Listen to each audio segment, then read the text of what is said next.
Welcome everybody to Reco12. This is Karen A., your host for today, and going to try and be a humble servant of the Creator, useful to Him and our fellows. Reco12 is a service of recovery. You could find us by Googling Reco12.com. This is an organization with the mission of learning and sharing the similarities of addiction of all kinds, gaining and sharing tools and hopes from others who are walking a similar path. We come together from all places, faiths, and backgrounds and gain tool and hope from others who are walking a similar path. We cater to people of all addictions and all afflictions, and we welcome you to join us. Today, I'm happy to introduce Doug L. Doug L. is a member of our growing fellowship, and we'll get to him in a little bit where he'll introduce himself and share his story. The Reco12 family of recovery resources continue to grow and has more resources for the addict and the loved ones or those who are addicted. Reco12 shares and a couple of other super exciting projects are quickly approaching. There's a big book roundtable discussion. We have Noodle It Out with Nikki. And this Reco12 Afro-Euro podcast, we often dive into the 164 pages of the big book. Reco12 is self-supporting, and you could go to reco12.com/support to pay or donate to your seventh tradition. Thank you so much, and please be introduced to our very own Doug L. Thank you, Doug. Happy to have you. Okay. Good morning, good afternoon, good evening, everyone. I'm Douglas, and I'm an alcoholic and addict. Thank you, Karen, for inviting me to come share today. Just to confirm, how much time is there for me to share? About 20 minutes. Will you let me know? Okay, perfect. So, just to kick off, I joined the Fellowship of Alcoholics Anonymous in 2013. I went to a rehab, and after I left the rehab, I actually thought that I know how to control and moderate my drinking and using, and it took about a good year before I properly let go of the alcohol and drugs.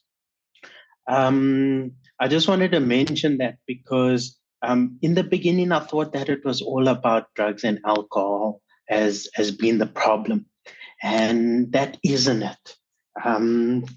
So I've stayed sober for some time, and I've only started working like it's going to be a year that I've worked through the Big Book Sponsorship Guide. During the period of my sobriety, I've had some dry spots where there was no alcohol or drugs influence, but I was still sick. I was still driven by 100 forms of fear, self-delusion, self-seeking, and self-pity behavior.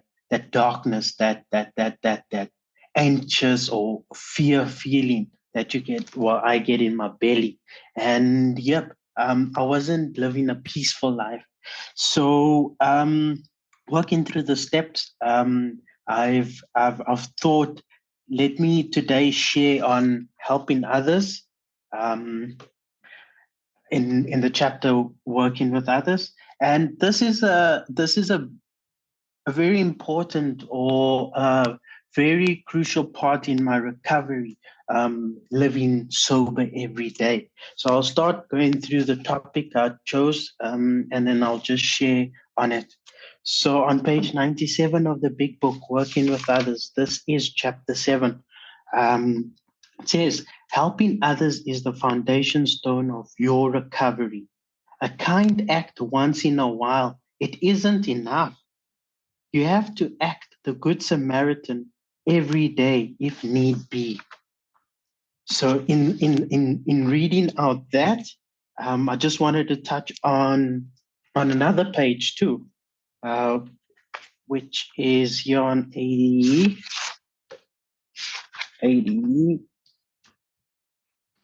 89. Let's see.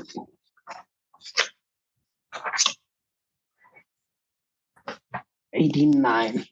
Practical experience shows that nothing will so much ensure immunity from drinking as intensive working with other alcoholics. This works when other activities fail. Why helping others is very important in my journey, because the second time I went into rehab, there was a compulsory meeting that happened where people from outside, from fellowships outside, came into the rehab and they shared about this program of recovery, the 12 steps, and how we get better. I remember very clearly that someone spoke about how many times they called their families into the lounge, or they promised or made an oath to themselves and to the family that they would never do it again. And later on in the week, they would do that again and again and again, making that oath. That time I remember clearly because the penny dropped for me. These people came out from outside. They had their own lives, but they came into the center to come and share their recovery, their hope with us. And in saying that, I fully conceded to my innermost self there and then that I was alcoholic, I was an addict, that that my life has become unmanageable and that I was powerless of drink, drugs, using, acting out behaviors. So there and there, I picked up that that if I want to get better, I need to plugged into this program, working with others, and doing the best I can to work this program to the best of my ability. So I also wanted to mention that on page 62 of the big book, it says selfishness, self-centeredness, that we think is the root of our troubles. So selfishness, self-centeredness, that we think is the root of our troubles, driven by 100 forms of fear, self-delusion, self-seeking, and self-pity. We step on the toes of our fellows and they retaliate. So here's what's the root of my troubles as an alcoholic or an addict. I'm selfish and I'm self-seeking.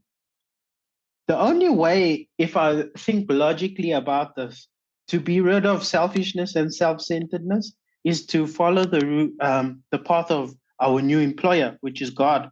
And how do I do that? To be less selfish, less self-seeking, is to help others. If I go to page 20 of the big book, it also says, so once the drinking or using or acting out behavior or the addiction is not in control that much anymore. On page 20, on the top of page 20 of the big book, it says, our very lives as ex-problem drinkers or users, I'm going to add in there, or addicts, depend upon our constant thought of others and how we may help meet their needs. So if I touch on that, so I got my root. The root of my trouble is self-seeking and self-centeredness. In this book, it's busy saying that I need to be helpful. And how can I help others and help meet their needs? It's meaning that I need to serve. That's all it's saying. It's saying that I need to serve other people. I need to be there for people in recovery, the alcoholic addict that's still suffering, even the one that maybe is hitting a patchy spot, just being there for them, sharing with them, taking them through the book, hearing what's really going on for them, asking them if they're sponsoring. That's a big one for me, because are they helping others? Are they working with other people? Because that's when we relight, we beam of hope and of peace. Again, I did mention, I did read in the beginning of chapter 7, working with others. Practical experience shows that nothing will so much ensure immunity from drinking as intensive working with other alcoholics. Yes, this is very important, but on page 96, it also says, do not be discouraged if your prospect does not respond at once. Search out another alcoholic and try again. You are sure to find someone desperate enough to accept with eagerness what you offer. We find it a waste of time to keep chasing a man, I'm going to add a woman, who cannot or will not work with you. If you leave such a person alone, he, I'm going to add she, may soon become convinced that they cannot recover by themselves. To spend too much time on any one situation is to deny some other alcoholic an opportunity to live and be happy. So I'm going to say that in helping others with having sponsees or the newcomer, if you definitely I have to tell them about this program, what I have to offer, and I tell them the suggestions as well as how we work this sponsorship guide. And if they don't want it, if they don't want to work the program, I can't keep pushing. I can't keep phoning them and seeing if they're going to a meeting or if they're working through their step 1 that's supposed to be finished or their step 4 that's supposed to be finished. I can't. I'm kind of denying a hungry person that needs, or that wants this, that wants to feel this happiness, as the book says, as I just read. I can't. I need to look for another person that I need to be there for. If a person isn't willing to take what I'm about to read, outline the program of action, explain how you made a self-appraisal, how you straightened out your past, and why you are now endeavoring to help him or her. It is important for him to realize that your attempt to pass this on to him plays a vital part in your own recovery. Actually, he or she may be helping you more than you are helping them. Sorry. Make it plain that he is under no obligation to you, that your hope only is that he will try to help other alcoholics when he escapes his own difficulties. Suggest how important it is that he places the welfare of others ahead of the welfare of his own. So here is what I'm telling the newcomer about the program of what is given me, and well, me working with the newcomer is helping me more than I'm helping them in this interaction, and that the only thing that he needs to do or she needs to do after that, we've worked the 12 steps and they're following this path, is to try to pass this on, is to try and give freely this message of hope and peace that we can get from this work in the Alcoholics Anonymous Big Book program. So I'll just go to so that was our outline. The program of action is on page 94 of the big book. I'm going to page 77 of the big book now, and it says, our real purpose is to fit ourselves to be of maximum service to God and the people about us. So it says there in two parts of the book already. It says how our real purpose is to fit ourselves to be of maximum service to God and to the people about us. So there's no doubt I need to, in order to smash that selfishness and self-centeredness, the root is to be of service to God and the people about us. I need to start plugging in. Yes, in recovery, sponsoring people, working with another alcoholic. That's going to ensure immunity against that drinking. Yes, but I need to bring it, if I go deeper and I bring it closer to home, it's helping my neighbor who is a 19-year-old granny. And she stays with her niece, that 77-year-old, just to help them do a few things, maybe emptying out the garbage is just an example. Instead of her walking down all the stairs and going to the bin. Now, this is me thinking, or trying to be of service to God and the people about us. So it can go deeper, not only people in the program, but my family.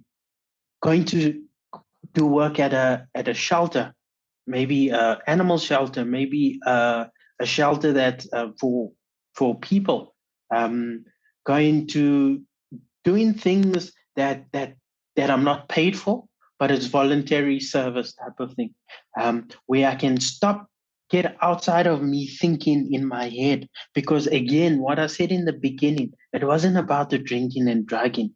It was about my selfishness, self-centeredness. Because when I leave drink, when I leave drugs, then I'm left with the root, with what is really going down, that selfishness, self-centeredness. It's all about me.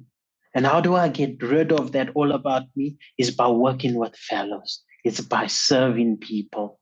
And again, it did say, do not, you find it a waste of time to chase people. So if you find that it's not helpful where you're serving or where I'm serving, and it's not helpful anymore, I have to leave. Say, okay, hi there, God bless you. Keep going, be safe. But I'm out of here, and go and serve someone else. Go serve someone else, because there's plenty of people to serve in this world, this beautiful world of God. We got a special program here. It's so magical. And as my sponsor Nikki M said, is it's radical, this thing. You know, this book gives us such an amazing peace for myself, if I'm speaking about it for myself. But also with me sponsoring sponsees and taking people through this program, I learned something new every day. I've taken quite a few people through this, the 12 steps here, but every time I take someone through it, I learned something new. And also, I've heard someone say that they got this illness of forgetfulness. So in the big book, a sponsorship guide, it also says, I can't stay on this path, or clean and sober, or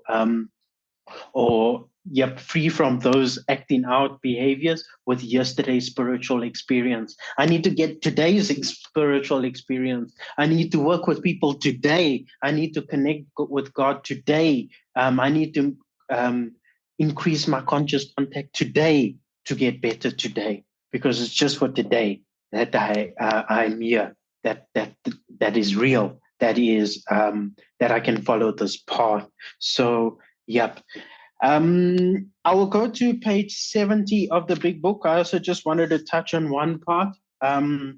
So it does say to sum up about sex. So this is about sex, but for me, working with my sponsor, I do include maybe acting out, maybe all other behaviors that I can include in the sentence. So it could be obsessing about my ex relationship. It was unhealthy, it was toxic, but just thinking about the person and wanting to be with them. It could be about all different things that are unhealthy coping mechanism behaviors or obsessions. It says on page 70 in the big book, if that acting out, I'm adding acting out, or if any certain behavior is very troublesome, we throw ourselves the harder into helping others. We think of their needs and work for them. This takes us out of ourselves. It quiets the imperious urge when to yield would mean heartache. So here again, it's saying, let's help someone else. Let's go stop what I'm doing if it's unhealthy and it's not working, and go plug in somewhere else where I can be useful, where I can be helpful, where I can be of service, not charged for my time. It's complete free time that I'm gonna go give, expecting nothing in return. How can I help you today? How can I be there for you today? And that's so powerful. It says, if the situation or whatever is very troublesome, we throw ourselves the harder into helping others. We think of their needs and work for them. This takes us outside of ourselves. Powerful, powerful part. So I just wanted to read one last thing. I'm not too sure on time. Yeah, I think we made it there. I wanted to You're good. read. If you want to end early, you could end early. If you'd like to keep going, you could take as much as 10 minutes. Let us know. And we can start Okay, taking I'll give questions. enough. Cool. I'll go. I'll just do another 5 quick. So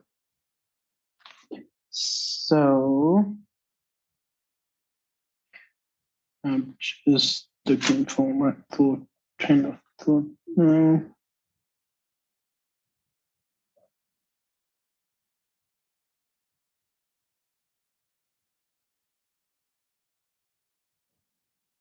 So this is in Bill's story on page 15.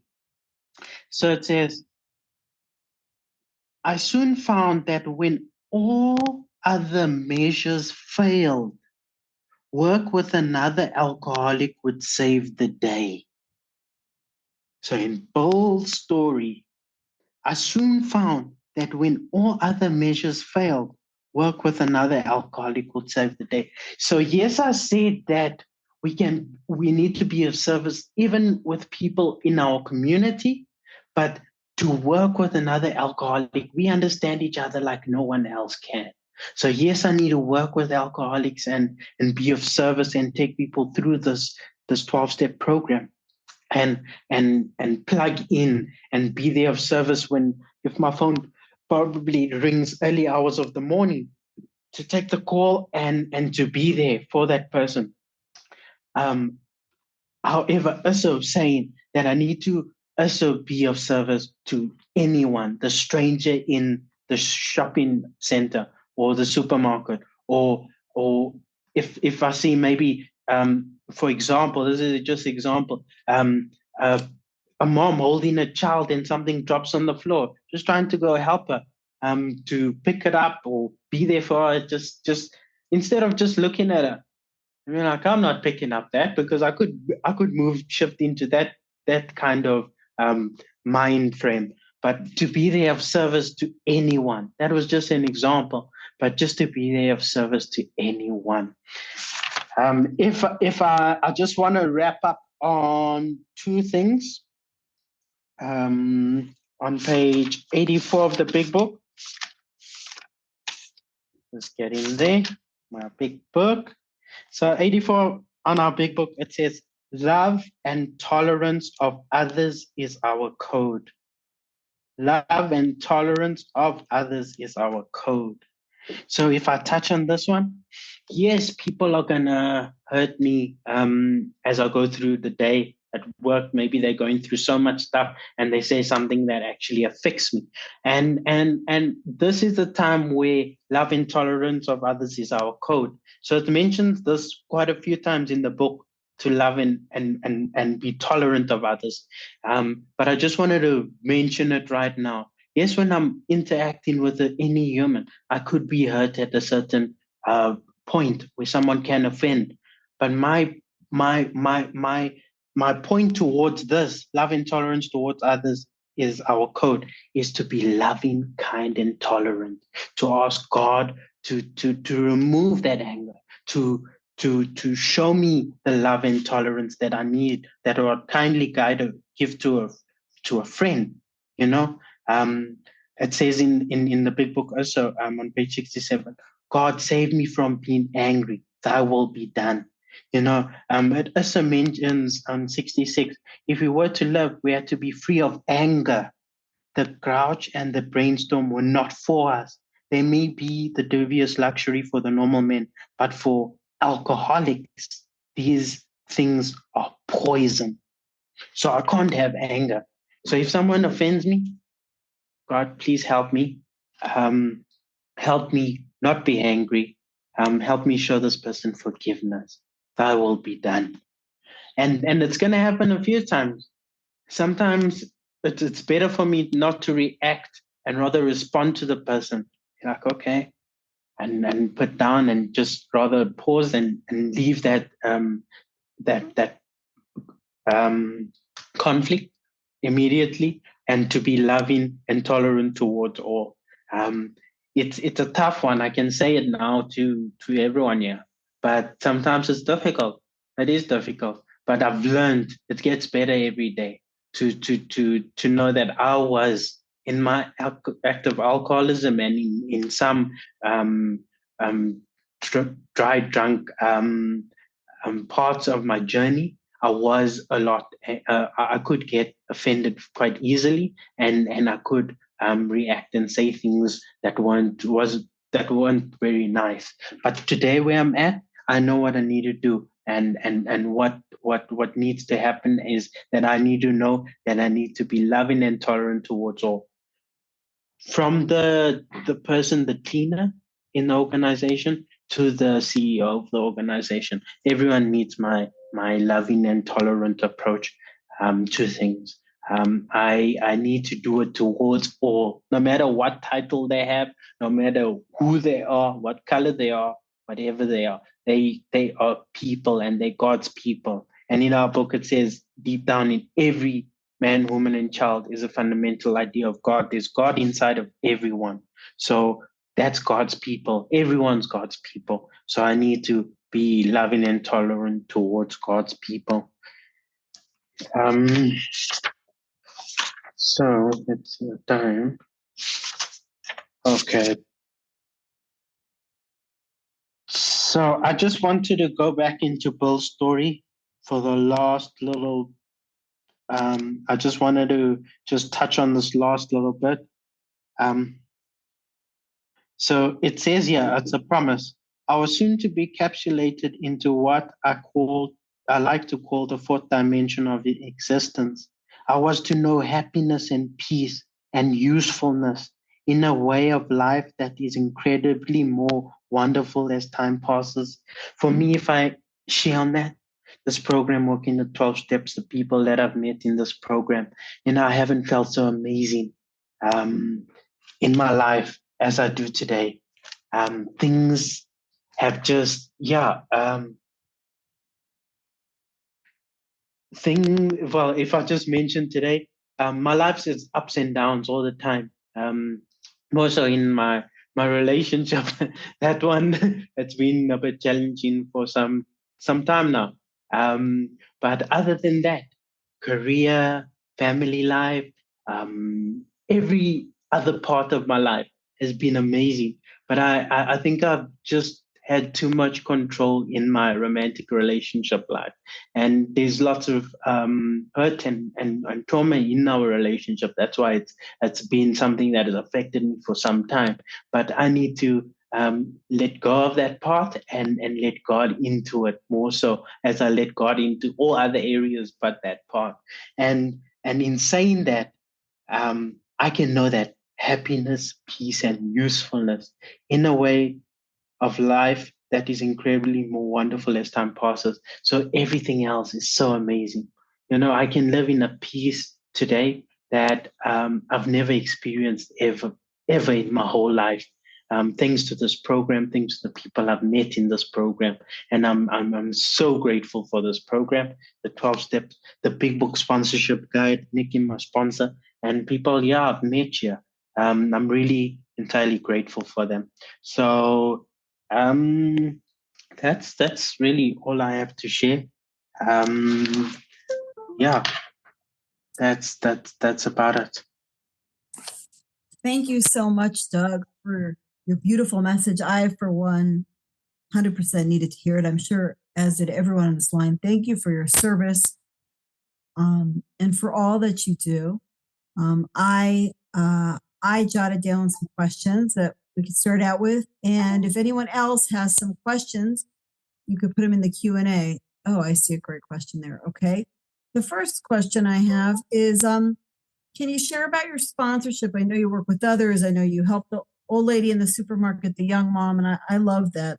I love that. I know that we have to watch out for the selfishness, the dishonesty, the resentment, which is the number one killer, which could crop up at any minute. Like you said, yesterday's spiritual experience won't carry me through the next second. Talk to me about working with others.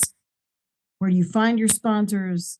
How many sponsors do you work with at a time? Talk to me about how you work yourself. Step 12.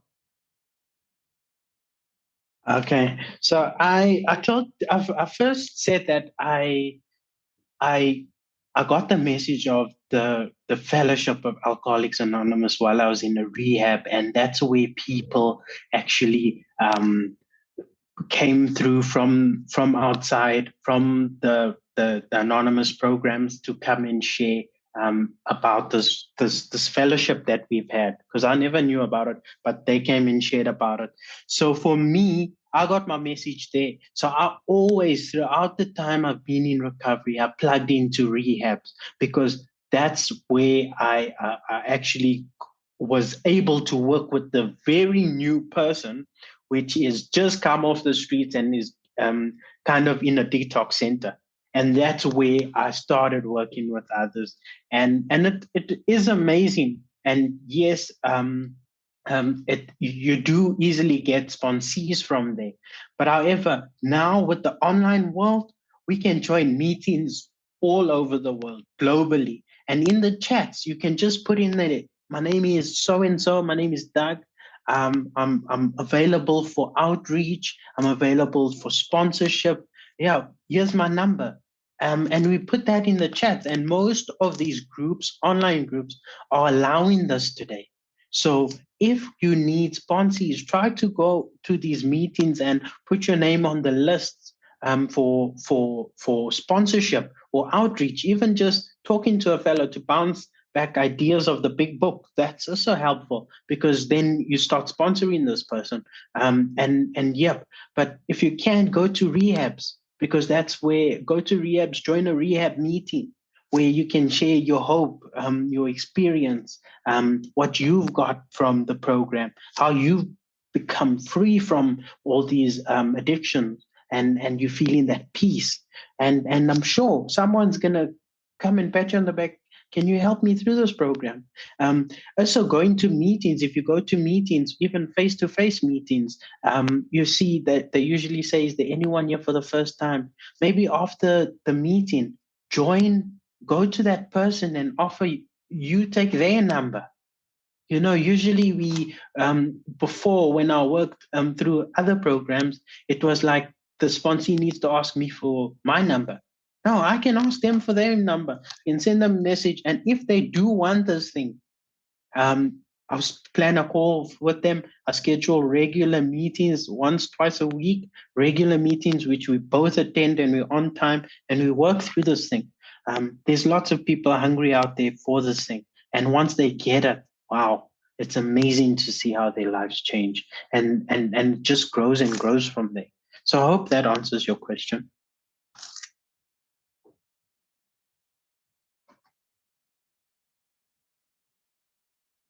I think Karen got kicked off.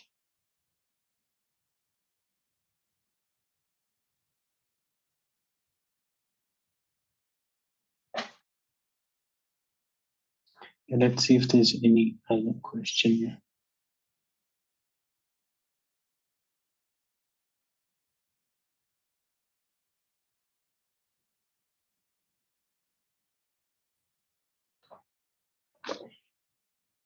So I'm just gonna answer Miles's question here.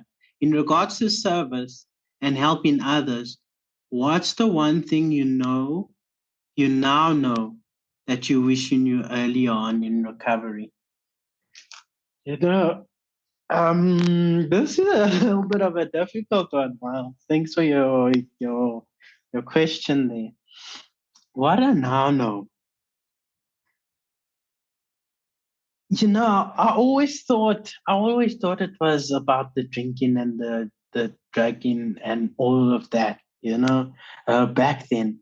And I only put more emphasis on this, uh, that it's not about those things, because if it was about the drinking and drugging, I should be okay by now. But it's about all those other things that I put. So there could be other acting out mechanisms that I seek a little bit of pleasure from, that I want to escape from these feelings that I'm driven, like that fear, that self-pity, that self-seeking. And what's the last one here? That self-delusion qualities. So now I know that I need to every day. I can't again live off yesterday's spiritual experience. Today I need a new spiritual experience. And how am I going to get that? By doing something completely different. So maybe I need to do a little bit of meditation and watch some other spiritual YouTube video of some sort, or healing, or something completely different that I need to learn today. You know, I yeah. Again, I can't be sober of yesterday's spiritual experience. So I know that today I've got an issue of this, let's say, of the spirit, and I need to improve my conscious contact today. So so it's not about those other things that I used to kind of escape, but it's about my spiritual connection towards the one who has all power, that one is God. So yep. I hope that answers your question. I hope.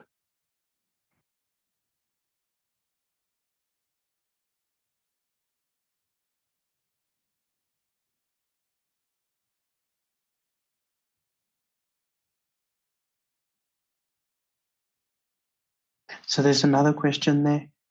Is it hard for you to spend so much time on recovery? How do you manage it all? So for this one, it's very important to have a schedule. So I'm just going to go in my book here so I can guide you to a page. So um, you know which page you can go to.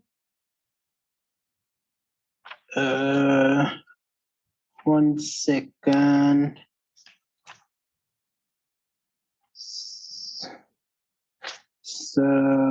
So yeah, this is on page 86 of Alcoholics Anonymous Playbook. In thinking about the day, so this is the last paragraph. In let's go one paragraph, okay, up. So the second last paragraph. On awakening, let's think about the 24 hours ahead. We consider our plans for the day. Before we begin, we ask God to direct our thinking, especially asking Him that it be divorced from self-pity, dishonest, and or self-seeking motives. So in the day, I wake up, well, first thing in the morning, I wake up. I ask God to remove my divorce, my thinking, especially from self-pity, dishonesty, and self-seeking motives. And then I think of my day. Okay, I've got work today, so I'm going to be there from 9 to 5. I After work, I'm probably going to go to a meeting. I'm going to spend time. I must come home and cook, and then attend the meeting, and then come back, eat with the family, and then put the kids to bed. So I know my plan for the day. You know, I know what's supposed to go down for the day. I'm doing some recovery in there. Maybe I'm going to check in with my sponsor in there, and that's the routine for my day. For me, I usually meet up with sponsors on a Tuesday, a Thursday, and a Sunday. Those days are allocated for sponsor. And that's when I can spend more time with them, for the set time where we go through the Big Book sponsorship guide. If I just do things without thinking about them, without scheduling them, that's when the wheels will come off. That's when everything is just too overwhelming. Then the wheels really do come off. So I need to structure my day, my days in the week. Okay, my first my day, and then my week in a manner which is manageable for myself. Obviously, I need to cater for family time. I need to cater for my recovery, my meetings, my sponsor time, my sponsees time, as well as communication with God every day. So that allocate that for that time. And then also a little bit of fun. I need to go to the family market. I need to do a little bit of time just maybe with the family, or myself too. Just go outside, maybe on the weekend, to a family market. So just to kind of structure it um, accordingly. So I hope that one answers your question. So that's all the questions I can see right now. Hey there, it's Karen. I got kicked off and I'm back on. Sorry about that, but I heard you from another device. Amazing. What are your words of wisdom before we close out and have you pray us out? What are your words of wisdom for us today? What recovery message is deepest in your heart today, Doug, about working your own program, living in steps 10, 11, and 12? What's in your heart? You know, anything from the big book, throw it at us. Inspire us for today. Give us some gasoline. Okay. Let's go to page 87 of the big book. Last paragraph. As we go through the day, we pause when agitated or doubtful, and we ask for the right thought or action. We constantly remind ourselves we are no longer running the show, humbly saying to ourselves many times each day, "Thy will, not mine, be done." We are then in much less danger of excitement, fear, anger, worry, self-pity, or foolish decisions. We become more efficient. We do not tire so easily, for we are not burning up energy foolishly as we did when we were trying to arrange life to suit ourselves. It works, it really does. We alcoholics are undisciplined, so we let God discipline us in the simple way we have just outlined. But this is not all. There is more action. There is action, more action. Faith without works is dead. So that, yep, during the day, if I am agitated or doubtful, if I don't think things are going well, I'll ask God for the right thought or action. I need that. I need to rely on God, not on anyone but God, because God's there. God's gonna take care of me. God's gonna give me the power to handle anything that's thrown my way. That's what I need to believe. That's what I need to believe. And I do believe today. God either is or he isn't. No more on the fence. No more sitting there like, is he gonna catch me? Can I jump? Can I do this?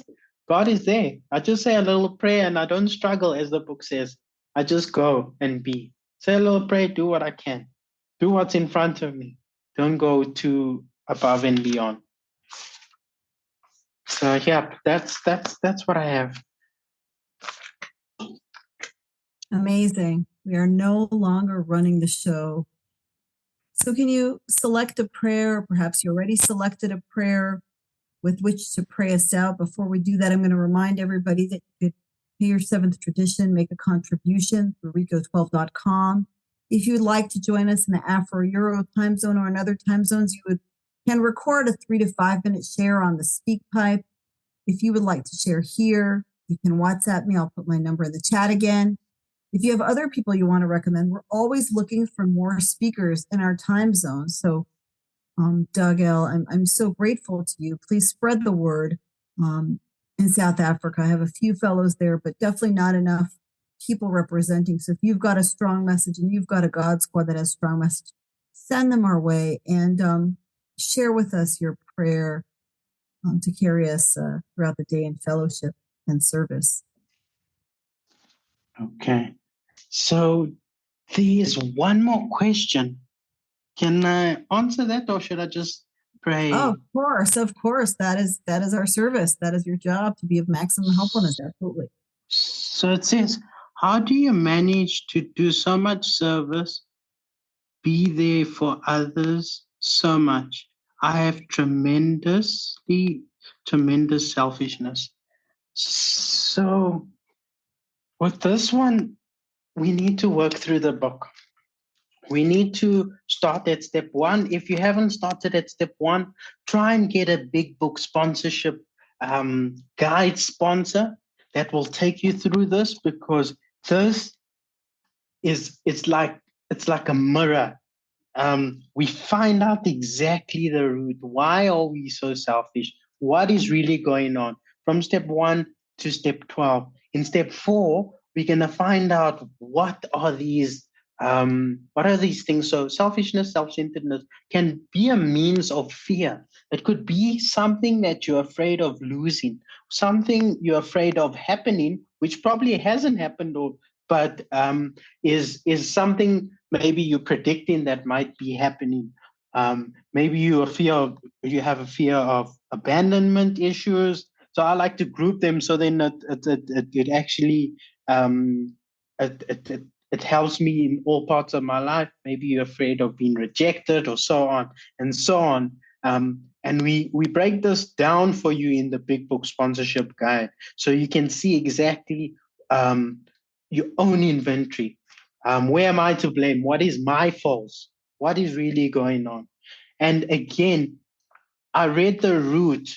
Let me just read it quickly once now for you again. It's on 60, let's go. 62. Selfishness, self-centeredness, that we think is the root of our troubles. How do we get rid of selfishness, self-seeking behavior? In a nutshell, we got to be helpful towards others. That's what the book says. We got to be tolerant and loving towards others. Otherwise, if you stay in that selfishness and self-seeking behavior, we're not going to get better. We're just going to get resentful. We're going to get anger. We're going to just get all those negative defects back.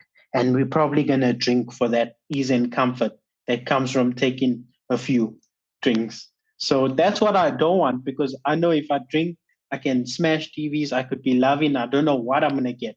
But now being sober, I'm in the right mind. I'm in a peaceful state. People want to be around me. People care about me, and people know they can rely on me if I'm saying that I'm going to be there at 1:00, I'll be there at 1:00 type of thing. So just to share, I've got to share this quickly just to touch on.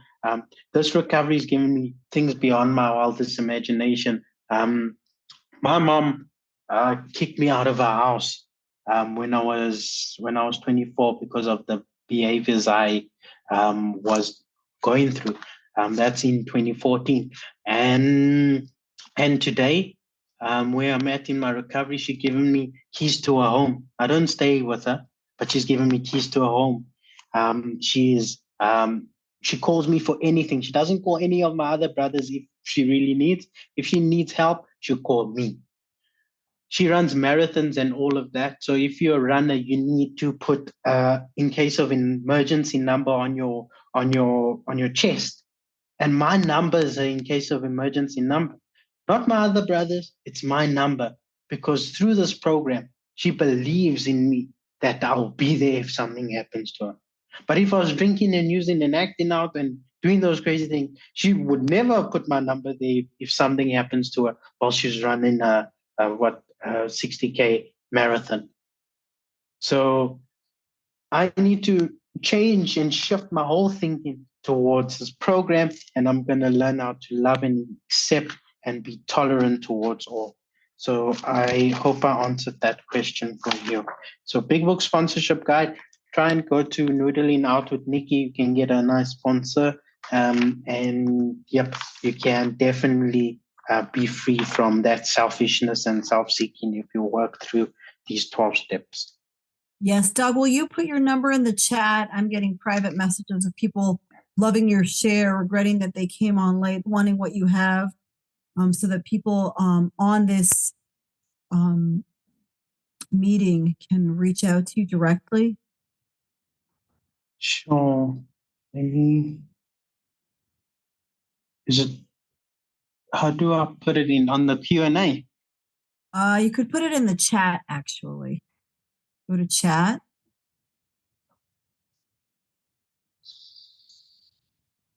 So, oh, there we go. Anyone who is looking for a sponsor, I'll also put my number in the chat again. You can reach out to me. You can reach out to Doug. I take people through the big book. I'm currently booked, but I try to get people through swiftly, and I'm connected to a network of people. If you want what Doug has, we work the same big book for the same 12 steps, each of us with our own personal higher power, thank God. Just for today, feel free to reach out. And Doug, after we get your number, we'll have you pray us out. Perfect. Okay, I chose the 7-step prayer because in working with other people, in living with other people, in working with maybe in the working environment with other people, I need to always remember this prayer, you know. So, step 7 prayer. My Creator, I'm now willing that you should have all of me, good and bad. I pray that you now remove from me every single defect of character which stands in the way of my usefulness to you and my fellows. Grant me strength as I go out from here to do your bidding. Amen. So, Amen. powerful prayer. In the sponsorship big book guide, we go further, and when we say remove me the defects of character, we actually go through it. So my selfishness, not my self-seeking behavior, my fears, and then when we go into grant me strength, there's all the good things in column 5 which we need to practice, and then we close the prayer. But I'm so grateful to be here today. I do hope someone got something out of it. And God bless all of you. And Karen, again, thank you so much for inviting me. I'm glad to have met you today. And yep, I look forward to many more get-togethers. Thank you so much, Doug. And thank you for everybody here on this call today. I'm going to ask God to remove, my own anger, resentment, selfishness, self-pity, martyrdom, and have him show me and all of us on this call and all of our fellows, receive that energy in the universe, love, tolerance, humility, service, happiness, peace, ease, kindness, nurturing, inspiration, and all good things. Bless you, Reco12 family. Bless you, and thank you, Doug, and everyone here. Have a wonderful day.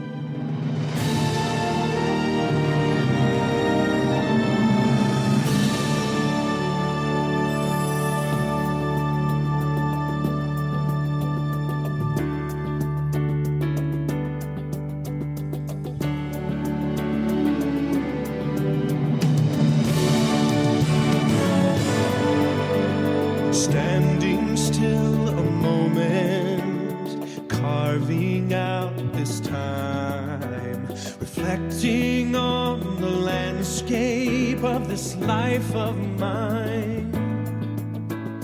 Peaks too high to conquer, streams too wide to cross, troughs too deep to walk through without incurring loss. Yet here I am, still standing tall, despite the rough terrain. One like me survived the storms and walked through wind and rain. Still standing, I will fight the good fight, still searching